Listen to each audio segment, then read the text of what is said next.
اما بقى في الليل وانت نايم قرينك ما بينامش وبيدخل في احلامك وبيخوفك، ويجيلك على شكل قط اسود او كلب مخيف او تعبان، وممكن يجي على شكل راجل مخيف شديد السواد، وساعات بيقعد يمشي في اوضتك وانت نايم، ولما بيحس بالملل بيوقع حاجات في الاوضه ويعمل اصوات كده عشان يجذب انتباهك وتصحى. وحاله واحده بس هي اللي بيظهر فيها القرين للانسان.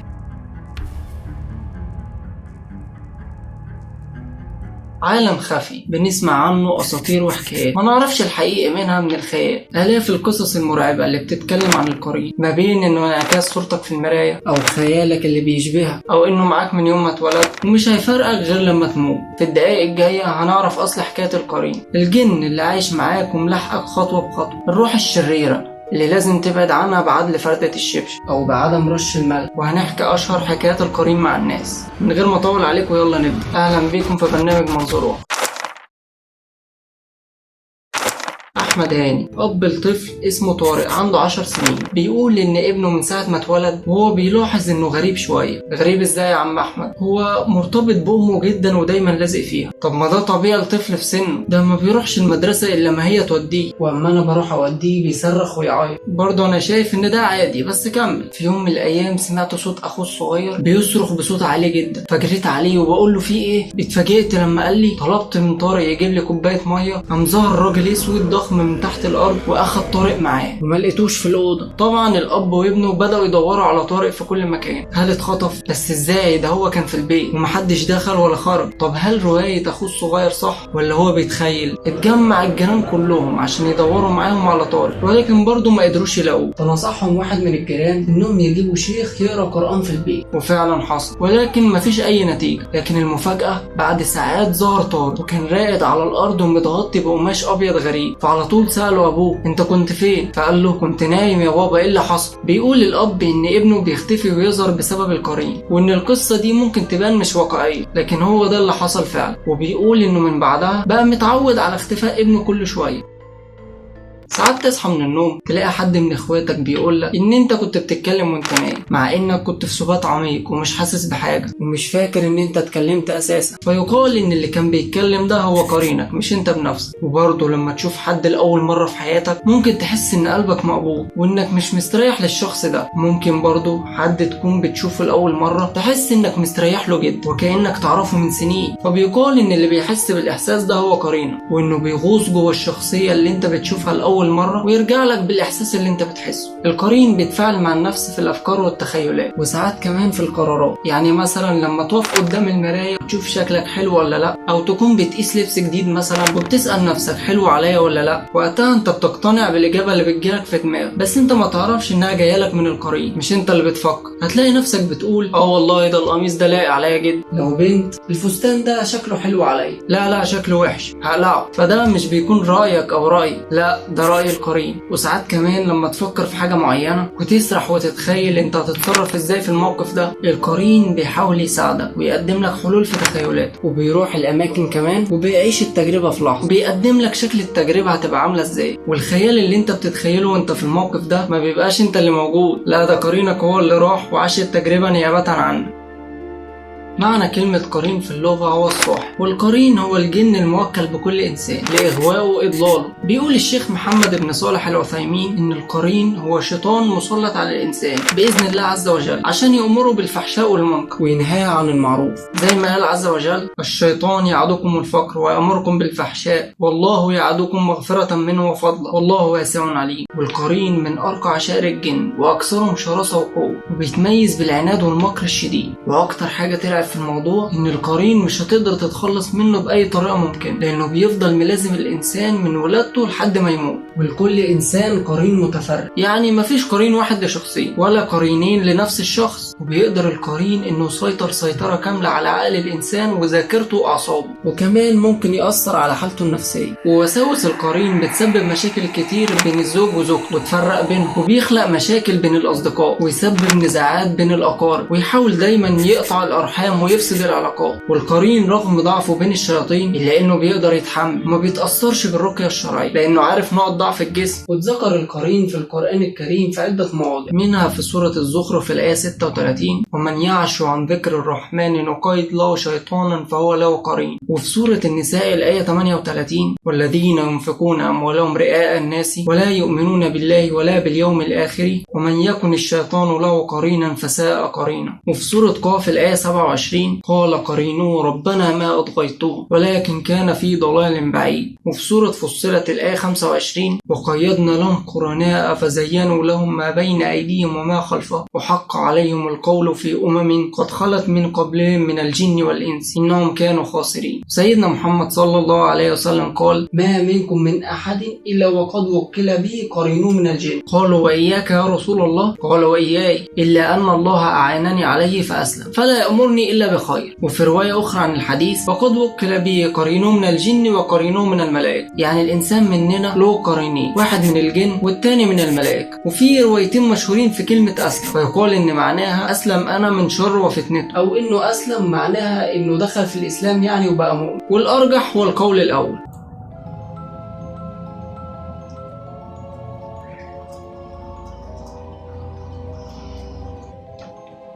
بقول لك ايه، انت شغال بقالك كتير، ما تريح لك شويه بقى.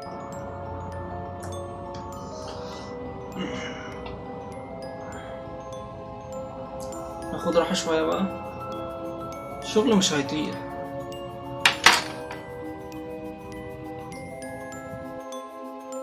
ايوه، افتح الانستجرام بقى كده، شوف اخر صوره نزلتها جابت كام لايك.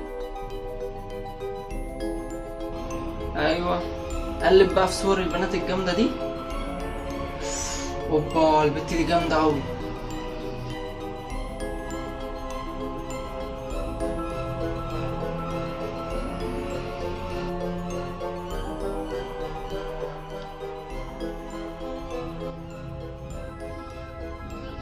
التفكير في القرين شيء مش جديد، ده موجود من ايام المصريين القدماء، فكانوا بيعتقدوا ان في صورة بتشبه الانسان بتسكن جسمه وسموها كائن ومعناها القرينة. اما بقى في المعتقدات الشعبية، فمن اول ما اتوجد الانسان على الارض عرف القرين بانه روح شرير تقدر تتمثل بصور واشكال مختلفة، وبقى الناس يستخدموا وسائل مختلفة للوقاية منها والبعد عن شرها، زي الباس المولود الذكر ملابس فتاة ووضع حلقة معدنية في قدمه واستخدام البخور لطرد الارواح الشريرة، وعدم النظر لعيون القطط السود لانها ممكن تكون شيطان، وعدل فردة الشبشب وغيرها من الوسائل. في شاب اسمه هشام حنفي بيحكي حكاية غريبة جدا. بيقول: هشام، اشتريت بيت جديد في اسكندرية عشان كنت مستعجل لان غيرت مقر عملي، وبعد ما سكنت في البيت لوحدي كنت بحس بحاجات غريبة بتحصل في البيت. الحاجات بتتكسر لوحدها من غير سبب، وفجأة النار بتشتعل في اجزاء معينة من البيت وبعدين تطفي لوحدها. وبيقول: انا سألت ناس فقالوا لي ان ده قرين من الشياطين بيعمل كده لان البيت مسكون، وواضح ان حد اتقتل هنا قبل كده. طب هل القرين ممكن يأذي حد؟ بسم الله الرحمن الرحيم. ايه اللي حصل ده؟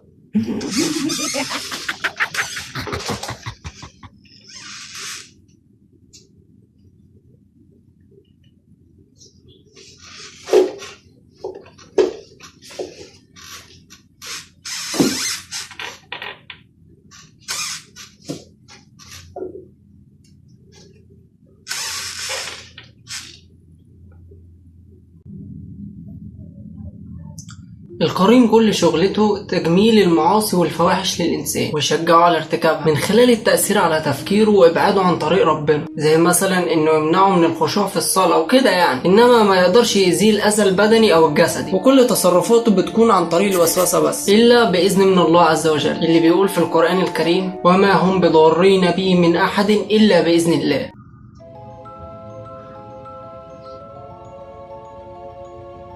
الله أكبر.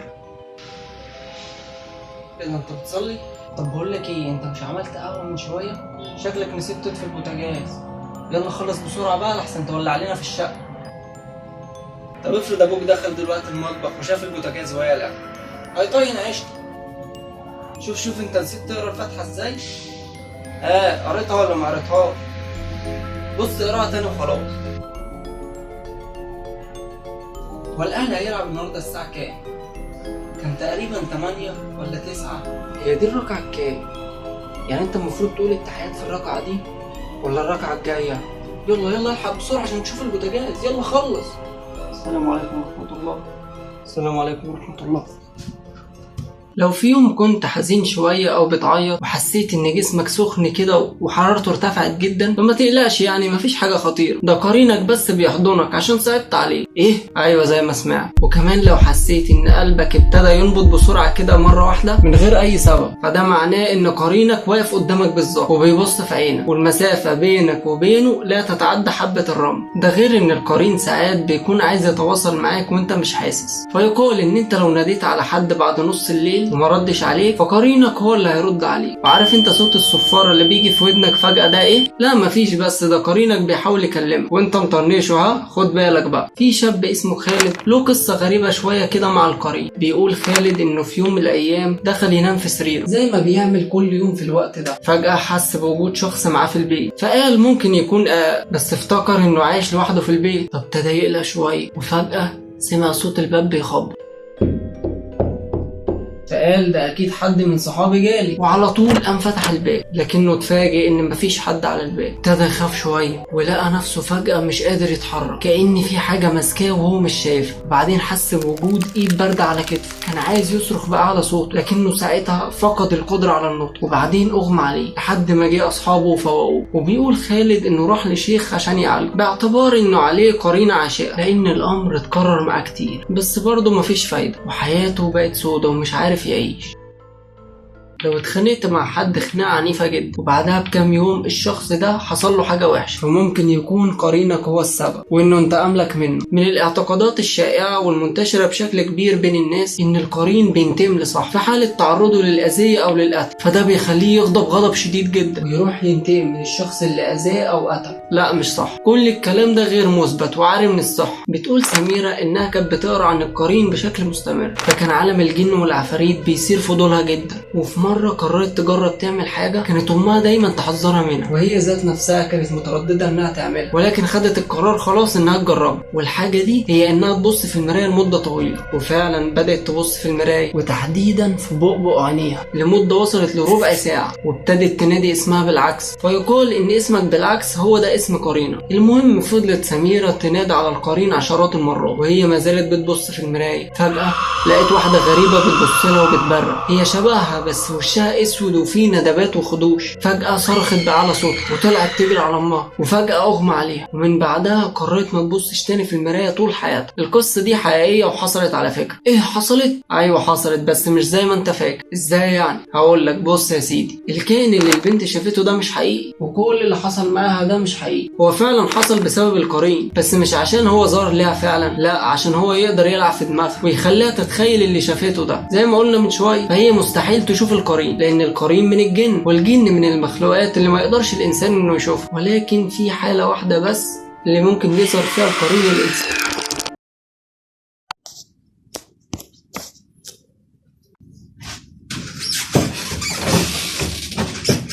انا مش عارف والله ايه اللي بيحصل ده، اول مرة الكاميرا تفصل كده. المهم كنا بنقول حالة واحدة بس ممكن يظهر فيها القرين للإنسان، وهي إذا باع نفسه للجن، وفي الحالة دي بتبقى كارثة لأن قرينه بيسيطر عليه، فبيأمره بحاجات غريبة زي إنه يتوضى باللبن أو إنه يسجد للأصنام أو إنه يقتل ابنه، وحرفيا بيتحول الإنسان لشيطان. وطبعا مسألة تحضير الجن والقرين والكلام ده كله حرام، يعني مش محتاجة إننا نقول، بس أنا برضو مش هسيبك كده وهقول لك على شكل القرين عامل إزاي. إيه ده؟ هو مش القرين شبهي بالظبط؟ لا يا صديقي، القرين مش شبهك خالص. هو عنده القدرة انه يتشكل بهيئتك وشكلك، ولكنه مش بيعمل كده في العادي. هو القرين من الجن، وطول الجن بيكون حوالي 30 سم، يعني لما بتكون واقف بيجيلك عند ركبتك. والقرين بيلازمك من اول ولادتك وبيكبر معاك مع الوقت. وفي نوع بقى من القرين بيكون شرير جدا، ودول اللي بيساعدوا السحرة والدجالين اللي كفروا بالله عشان بس يؤذوا البشر، وده طبعا بعد ما يكون كل طرف نفذ للطرف التاني اوامره اللي عايزها. وطبعا القرين عارف كل اماكن الضعف والخلل في جسم الانسان، فمفيش سحر بينجح الا بمساعدة القرين. فبتحكي فجر قصتها وبتقول انها عليها جن عاشق، وبالرغم انها اتجوزت قريب لكنها ما اتجوزتش بجد، لان جوزها ما بيقربلهاش من ساعة ما اتجوزوا، اللي هو من 4 شهور يعني. وبتقول اول ما اتجوزنا كنت بحس ان ريحة جوزي وحشة جدا ومش قادرة اقرب له. طب ما يمكن ما بيستحماش يا اخت فجر؟ لا بيستحمى وبيحط برفان كمان، وكنت ساعات بشوفه قرد وببعد عنه. قرد ازاي يعني؟ والله قرد. فكنت بقفل عليا الباب وبقعد اعيط واصرخ واكسر في كل حاجة. ده انت حالتك صعبة قوي. طبعا ما استمرش الحال ده مع فجر كتير، لان جوزها حس ان في حاجة غريبة بتحصل. الحمد لله على السلامة يا عم، انت لسه واخد بالك؟ المهم حكى جوزها لامها كل حاجة، فقالت لهم مفيش حل غير الشيخ بتاع الاعمال السفلية، هو اللي هيعرف لنا المشكلة فيه. واخدت الام بنتها وراحت للشيخ اللي قال لها ده عليها جن عاشق واسمه كعوش وليه طلباته عشان يخرج من جسمها. وبالرغم من انهم جابوا له كل طلباته الا ان مفيش اي نتيجة، اصل الشيخ طلع نصاب. فبتقول ما لقيتش حل بقى غير اني الجأ للقرآن، وفعلا بدأت حالتي تتحسن شوية، لكن للأسف حياتي الزوجية اتدمرت وأوشكت إنها تنتهي. طب أعرف منين هل قريني بيأذيني ولا لأ؟ بص، هو في حبة أعراض كده لو حصلت بيبقى فعلا قرينك بيأذيك، وهي الإحساس بالحزن والضيق أغلب الوقت، والبكاء أحيانا، وعدم الشهية للطعام، يعني نفسك مسدودة دايما، وقلة الرغبة في إنجاز الأمور، ما تبقاش عايز تعمل أي حاجة، وقلة النوم والكوابيس الكتير، وأعراض تانية زي قلة التركيز والخمول والصداع والإحباط، انخفاض الوزن كمان.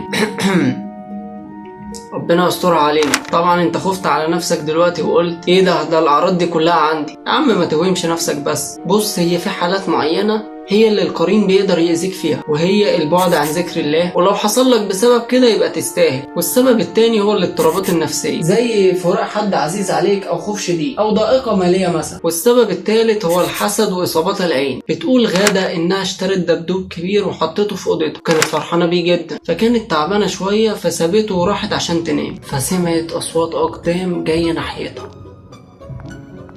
بعدين حست بواقع آثار أقدام كأنه معاها على السرير وفوق بطانيتها، فقالت ده أكيد أختي جاية تهزر معايا، ولكن اتفاجئت إن مش أختها هي اللي بتهزر معاها، لا ده الدبدوب. فصرخت بقى على صوته، وبعدين أغمى عليها، فلما فاقت جابت الدبدوب وحرقته، ومن ساعتها وهي بتشغل القرآن في البيت على طول. طب ازاي اتخلص من القرين المؤذي؟ بص، هو المسلم العادي ما يقدرش يسيطر على قرين، لكن يقدر يعجزه بالقلب السليم المتجه الى الله سبحانه وتعالى، وانك تستعيذ بيه من الشيطان ونزغه. فربنا قال في كتابه العزيز: واما ينزغنك من الشيطان نزغ فاستعذ بالله انه هو السميع العليم. والمقصود بنزغ الشيطان هو امره ليك بفعل المعصيه وترك الطاعه، ويقدر الانسان يتغلب على القرين المؤذي بقراءه القرآن. فدي اكتر حاجه بيكرهها القرين وبتعذبه، وانك تحافظ على اذكار الصباح والمساء، وتواظب على قراءة سورة البقرة، وفي ادعية بتحميك باذن الله من القرين المؤذي، هسيبها لك في الكومنتات تحت، ابقى شوفها.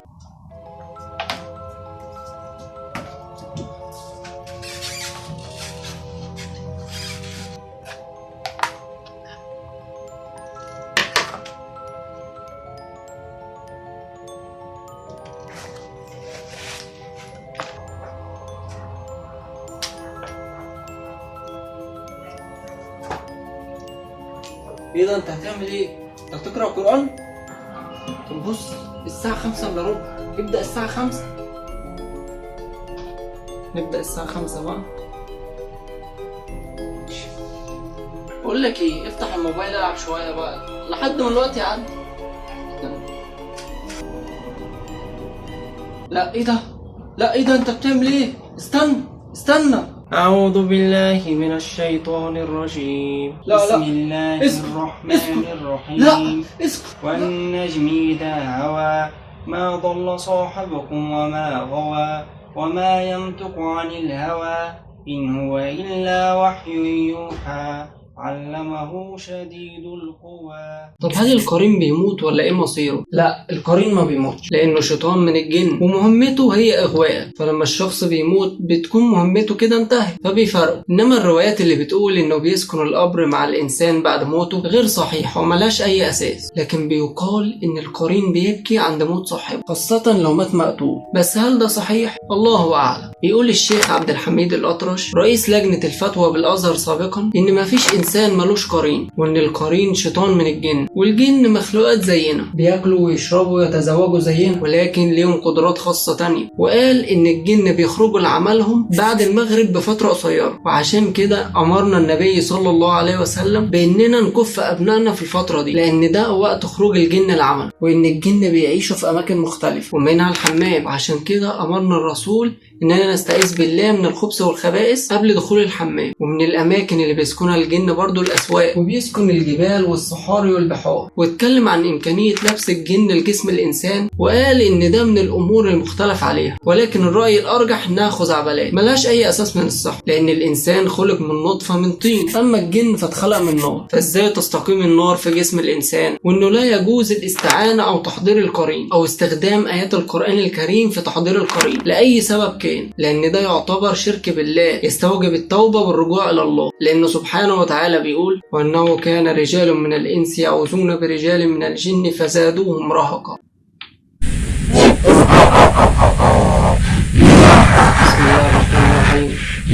بسم الله الرحمن الرحيم.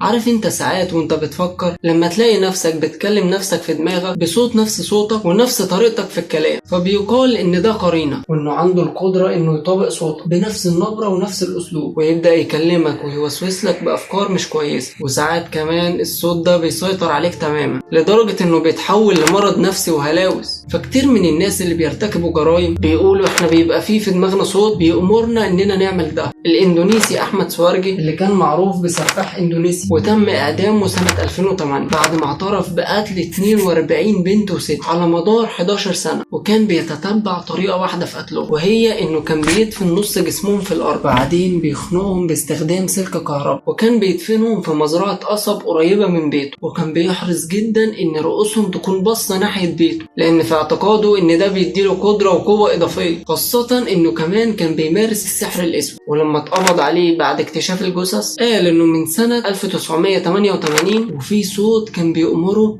انه يقتل 70 ست بالتمام والكمال عشان يوصل للقدرة الخارقة، والصوت ده كان صوت ابوه، وهو ارتكب كل الجرائم دي عشان بس يطيع الصوت اللي كان بيتكلمه في دماغه. ومش هو بس، كتير جدا من المجرمين والسفاحين وقتالين القتلة بيقولوا ان كان في صوت في دماغهم بيأمرهم انهم يعملوا الجرائم دي، زي الممثل مايكل بريا اللي عمل دور صغير في المسلسل الشهير أجلي بيتي، وشهرته ما جاتش من المسلسل، جات من حاجة تانية، لان سنة 2010 مايكل قتل امه اللي كانت عايشة معاه في بيت واحد. ولما اتقبض عليه قال انه بقاله فترة بيسمع اصوات كتير بتكلمه، والاصوات دي قالت له ان في شيطان ساكن في روح امك، لا مؤاخذة، في شيطان ساكن في روح امك ومسيطر عليه ويجب قتل الشيطان. وصدر قرار بوضعه في مصحة نفسية، وحاليا بيخضع للعلاج المكثف. في التحليل النفسي بقى لشخصية الناس اللي بتؤمن بالعفاريت والحاجات دي، قالت اسماء عبد العظيم اخصائية العلاج النفسي والاستشارات الاسرية ان اغلبية الاشخاص اللي بيؤمنوا بالعفاريت والحاجات دي بتسيطر عليهم فكرة وجود قوة خفية في حياتهم، وانها تقدر تأثر على قدراتهم وتكون السبب في سعادتهم او تعاستهم، وده بيرجع للبيئة الثقافية اللي عايش فيها الناس دي. وقالت ان الايمان الشديد بالعالم ده نوع من انواع التبرير بيلجأ ليه الاشخاص دول لتبرير صدمات الحياة لسلطة اعلى متمثلة في الجن والعفاريت، وده بيرجع لضعف شخصيته وعدم قدرتهم على مواجهة مشكلات الحياة او الاعتراف بيها اصلا، وان نرجسية الشخص ممكن تكون الاساس لانكاره ان هو السبب في مشكلاته، وعشان كده هو بيرمي المسؤولية على قوة خفية هو ملوش دخل فيها. وفي نهاية كلامها قالت حاجة خطيرة جدا، وهي ان الشخص اللي بيصدق حكايات العفاريت والكلام الفاضي ده بيكون